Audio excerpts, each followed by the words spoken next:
If I'm in coda stretta with my dominant foot forward, this common guard, and my opponent as well, although he could also be in portaferro stretta, according to Anonimo, throw a falso, strongly, he says, into the sword of the other person, and go for the shin with a mandrito, all on the one step. So in one action, he says, step your left foot to your enemy's right side. So my left foot goes to my left with the falso. And then it comes around as a mandrito for the shin of the front leg into cinghia portaferro stretta. Now, that's two actions of mine. That's two. 1, 2. He's likely to be able to get away from that. What's the chance I can actually hit that? Well, if he's really not paying attention, I might have a chance.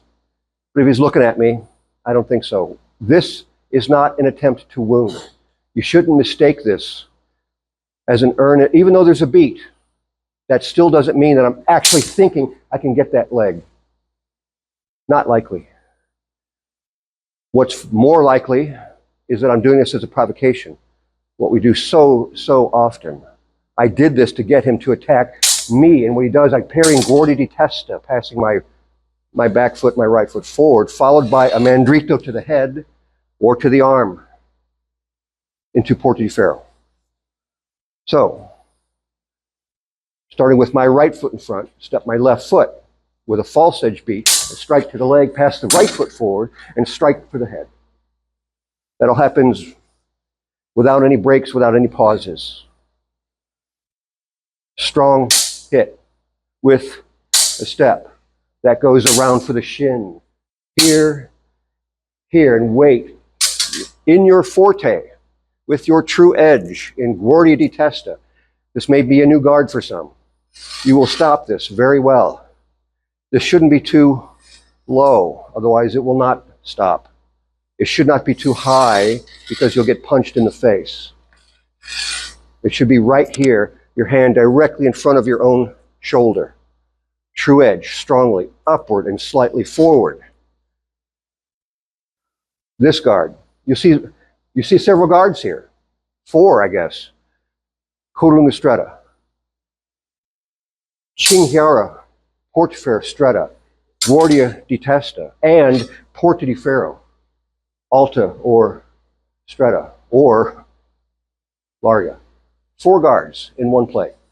So here's the guard all by itself. Guardia di testa. It can have a slight, you're very facing here. It's not a sideways position. This is stronger. And you see the feet. The feet are, so if I'm sideways, my feet are this way. If I'm guardia di testa, my feet are wider. Face. Arm straight. Note how straight the arm is all the time. Straight arm. Straight arm. Straight arm. Straight arm. We don't do things always with bent elbows. False edge hit. Go for the leg, the shin specifically. You're open. Step forward, block that. You will turn yourself. One thing is here, I'm covered and blocked. I don't want to go like that and try to hit him. I turn, and my body turns sideways and strike the face or the arm. You see? I'm in coda stretta. He says to set yourself in coda stretta not in a wide step, meaning not this way. Narrow stance, he says. As you pass your back foot to that side, my left foot to my left, I make a strong falso and a mandrito to the shin. That happens all together on one single step. Hit the sword at the false edge with the false edge, throw the mandrito to the shin and stop here. Cinghia portaferro stretta. Now from here, it's stretta, but am I stretta this way? If I did that, he's going to do something else that I'm not going to like. How's that in my favor? Why would that be my plan? It's not my plan. My plan is to get him to hit me.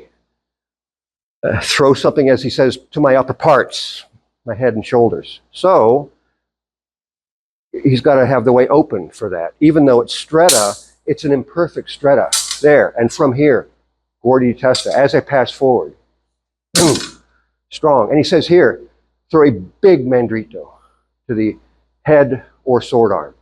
Big mandrito, head or sword. There's no step necessary here, but I will turn from this facing position. And you see what he means by big? I'm protecting myself until I turn. That big mandrito has an element in it of self-protection. That's important.